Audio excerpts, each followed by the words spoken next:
தமிழ்நாட்டு மக்கள் அனைவருக்கும் எனது உங்கள் சகோதரி தாழ்மையுடன் வணக்கத்தை தெரிவிச்சுக்கிறேன். மாலை வணக்கம். அனைவருக்கும் வணக்கம்.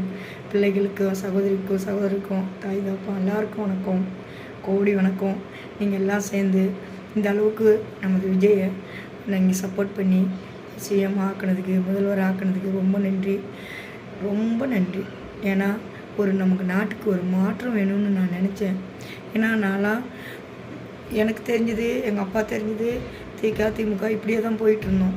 அப்போது நம்ம பிள்ளைங்க எந்த மாற்றமும் வரல, எந்த விலைவாசியும் குறையல, எந்த மாற்றமுமே கிடைக்கல, நமக்கு ஒன்றுமே கிடைக்கல. அப்படிங்கிற பட்சத்தில் அந்த கிடைச்சவங்க பழிச்சிக்கிட்டாங்க. எம்ஜிஆர் பாட்டு மாரி என் பெரியப்பான்னு சொல்லுவேன், அவர் பாடல் மாரி கிடைத்தவர் பிழைத்து கொண்டார், இல்லாதவர் தெருவில் நின்றால் நம்ம நின்றுக்கிட்டு இருந்தோம். நமக்கு ஒன்றுமே கிடைக்கல, நம்மளுக்கு எந்த ஒரு இதுவும் கிடைக்கல. இப்போது இதுக்கு ஒரு மாற்றம் வேணும். அவங்களே தான் நமக்கு தெரிஞ்சு ரெட்டாலை உதயசூரியன்னே போயிட்டு இருந்துச்சு. அதனால் நாட்டுக்கு ஒரு மாற்றம் வேணும்னு நினச்சோம்.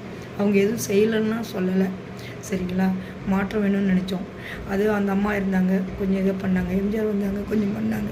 நமக்கு தெரிஞ்சு அண்ணா காமராஜ் இருந்தாலும் நமக்கு தெரியல, இருந்தவங்கள சொல்கிறேன்.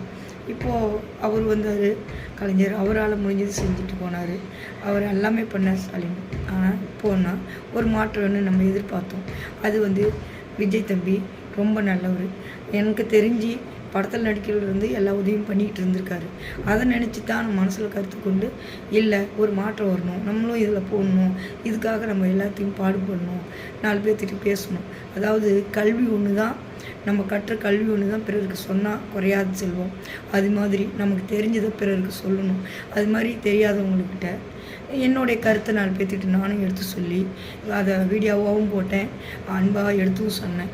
சொல்லி அவர் வர்றதுக்காக நான் என்னால் முடிஞ்சதை, நான் ஒரு சிறு துரும்பு தான் பல்குத்த உதவுங்கிற மாதிரி என்னால் முடிஞ்சதை சப்போர்ட் மாரி நான் அவருக்காக, அவர் சிஎம்மாக இந்த உட்கார்ற வரைக்கும் நான் சரியான தூக்கம் இல்லாமல் ரொம்ப மனசில் என் நம்பிக்கைலாம் நிறைய இருந்துச்சு. இருந்தாலும் அவர் உட்கார வச்சு பார்க்கணுங்கிறதுல ரொம்ப இதாக இருந்தேன். அதே மாதிரி அந்த பெரிய பாளையத்தம்மாவுக்கு சென்னையில் நான் வேலை பார்த்துட்ருக்கேன், வீட்டு வேலை. அங்கே வேண்டிக்கிட்டேன், நான் அவர் சிஎம்மாக உட்காந்து பின்னாடி உனக்கு வேப்பிலை சேலை கட்டுறேன் அப்படின்னு வேண்டியிருக்கேன். இன்னும் அதை போய் நான் செய்யணும். அதுக்குள்ளே இங்கே சில வேலைகள் இருக்குது, கொஞ்சம் பிரச்சனைகள் இருக்குது, நான் பார்க்கணும். அது இல்லாமல் உங்களுக்கு நன்றி சொல்லணும். அதெல்லாம் கொஞ்சம் டைம் இல்லாமல் இருந்துச்சு. எங்கள் பொண்ணுக்கு ஒரு சொல்லனால இப்போ என்ன சொல்கிறேன்னா, நீங்கள் எல்லோரும் வாக்களித்து அவர் இந்த நிலைமைக்கு கொண்டு வந்து மேலே உட்கார வச்சு அழகு பார்த்துட்டீங்க. கோடி வணக்கம், எல்லாருக்கும் கோடி வணக்கம். நம்ம எல்லாம் அவர் சொன்ன மாரி எல்லோரும் இனி நல்லா இருப்போம். அதே மாதிரி வந்தது நம்மளுக்கு முதல் கையெழுத்து போட்டிருக்காரு. அதாவது யூனிட்டு 200 கரண்டு. நம்மளுக்கு என்னங்க நீர் நெருப்பு இது மாதிரி முக்கியம், நம்ம வீட்டுக்கு என்ன முக்கியம், அதேமாரி அந்த கரண்டு அவர் 100 கொடுத்தாரு, இப்போ 200 கொடுத்துருக்காரு. அதாவது 500க்கு மேலே போனால் 100 தான் இருக்கார். நம்ம வீட்டுக்கு எடுத்துக்கோங்க, 500க்கு மேலே போக போகுது. அதனால் நமக்கு 200 ஃப்ரீ. ஓகே தானுங்களே? ஓகே தாங்க. அடுத்தது நமக்கு பிள்ளைங்களுக்கு பாதுகாப்பு. இந்த போதைப் பொருள் நம்ம சொல்லிகிட்டே இருக்கோம்ல, கிடிச்சு நம்ம குடும்பமே அதால் தான் போகுதுன்னு தான் நம்ம மெயினாக சொன்னோம். அதை இப்பயே ஆரம்பிச்சிட்டாங்க பாருங்கள். 1 கோடி போதைப் பொருளை போட்டு எரிக்க ஆரம்பித்தாங்க. அதெல்லாம் டாஸ்மாக் கடையெல்லாம் இடிக்க ஆரம்பிச்சிருக்காங்க, மூட ஆரம்பிச்சிட்டாங்க. அப்போது எல்லா அதிகாரிகளும் ரவுடிங்க, இந்த தப்பு பண்ணுறவங்களாம் ஒன்று சேர்த்து அவங்கக்கிட்ட பேச ஆரம்பிச்சிட்டாங்க. நம்ம பல வீடியோவில் பார்க்குறோம். அப்போ என்னாச்சு, நாடு ஒழுங்குபடுது. இந்த 1-2 நாளிலேயே இத்தனை மாற்றங்கள் வந்துட்டு இருக்கும்போது நமக்கு ரொம்ப மகிழ்ச்சியாக இருக்குங்க. ரொம்ப நமக்கு மகிழ்ச்சிங்க. அந்த மகிழ்ச்சியை நீங்களும் இருப்பீங்கன்னு நினைக்கிறேன். அதேமாரி அடுத்தது பெண்கள் பாதுகாப்பு. பெண்களுக்கு இப்போ பயம் இல்லாமல் எங்கேயும் போகலாம் வரலாம்.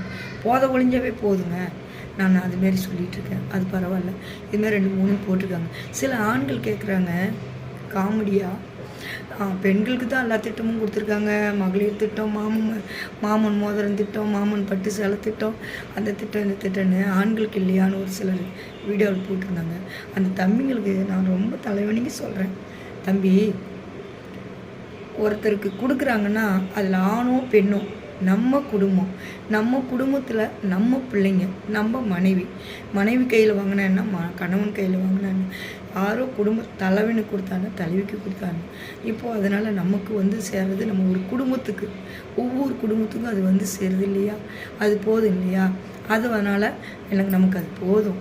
அதனால் நமக்கு தனியாக தெரியலையேன்னு நினைக்க வேணாம். பஸ் பயணம் யாருக்கோ ஒருத்தருக்கு கூட கிடைக்கட்டுமே. இப்போது ஒருத்தர் கொஞ்சம் எல்லாமே முழுசாகவே ஃப்ரீயாக ஒன்றும் ஆகிறது இல்லை. அதனால் நம்ம குழந்தைங்களுக்கு பாதுகாப்பு இருக்குது. குழந்தைங்க படிச்சுட்டு வேலை இல்லைன்னா அவங்களுக்கு 4000 போடுறாங்க, அது வரைக்கும்னு சொல்கிறாரு. இது மாதிரி நல்ல நல்ல திட்டங்கள் பெண்கள் கல்யாணத்துக்கு இப்படி மாமன் சீர் செய்கிறாரு. பிறந்த குழந்தைக்கு இப்படின்னா நம்ம குடும்பத்துக்காக ஒவ்வொரு குடும்பத்துக்காகவும் செய்கிறம்போது அது நம்ம குடும்பம் இல்லையா?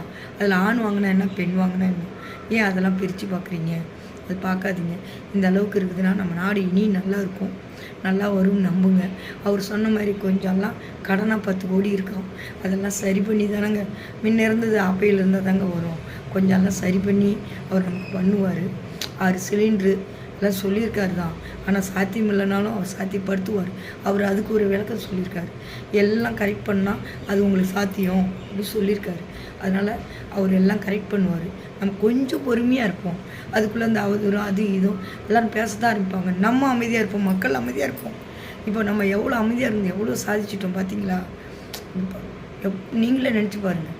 என்னென்னவோ பண்ணி பார்த்தாங்க, ஆனால் முடிஞ்சுதா? கண்டிப்பாக நியாயம் வெல்லும், தர்மம் வெல்லும். சரிங்களா? நம்ம பொறுமை அதை விட பெருசு. நமக்கு கண்டிப்பாக கிடைக்கும். நம்ம நியாயம் இனிமேல் நமக்கு எல்லாம் கிடைக்கும். எல்லோரும் நல்லா இருப்போம். நம்ம பெண் குழந்தைங்களாம் நல்லாயிருக்கும். நம்ம சுதந்திரமாக இருப்போம். எனக்கு என்ன ஒரே ஒரு ஆசை தெரியுமா? நம்ம நாட்டில் இவ்வளோ தூரம் போராட வேண்டியதே இல்லை. போலீஸ் வச்சு அதை வச்சு இதை வச்சு எவனும் ரவுடி பண்ண வேண்டியதில்லை.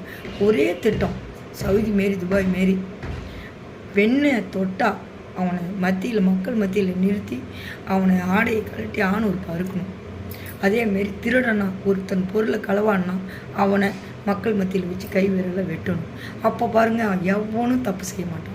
இதை தப்பு செஞ்சுட்டு ஏன்டா நம்ம விரல் போகணும், ஒரு பொண்ணை தொட்டுட்டு நம்ம ஏன்டா அறுபடணும்னு எவனா செய்வானா? இந்த சட்டம் மட்டும் வரணும். அதுக்கு நீங்கள் எல்லோரும் நம்ம ஒன்று சேர்ந்தால் கண்டிப்பாக இதை முதல்வர்கிட்ட கொண்டு போனோம்னா இதுக்கு நமக்கு வரும். இந்த சட்டத்தை மட்டும் கொண்டுட்டா எல்லாருமே கொஞ்சம் போலீஸ்காரங்க அவங்க இவங்களாம் கொஞ்சம் ஃப்ரீயாக இருக்கலாம். பாவம் அவங்களும் அலையிறாங்க, கஷ்டப்படுறாங்க. அதில் நல்லா இல்லாத போலீஸ் எத்தனையோ இருந்துட்டாங்க. ஆனால் இனி அவங்களுக்கும் வேலை இல்லை. முன்ன சாத்தான குழம்பேரெல்லாம் இன்னுமே நடக்க வாய்ப்பு இல்லை. ஏன்னா மக்கள் அதுமாரி தொட்டுட்டா அவங்களுக்கு என்னன்னு நிலைன்னு அவங்களுக்கு இன்னுமே மக்கள் புரிய வச்சுருவாங்க. வந்திருக்கிற முதல் ஒரு விட மாட்டார். அதுமாரி முதல்வரே சொல்லிட்டாரு, நம்ம ஆட்சிக்கு வந்துட்டோம்னா யாரும் ஆட்டம் போடாதீங்க, யாரும் எதுவும் பண்ணக்கூடாது. நான் யாராக இருந்தாலும் பார்க்க மாட்டேன். நமக்கு அதெல்லாம் பிடிக்காது.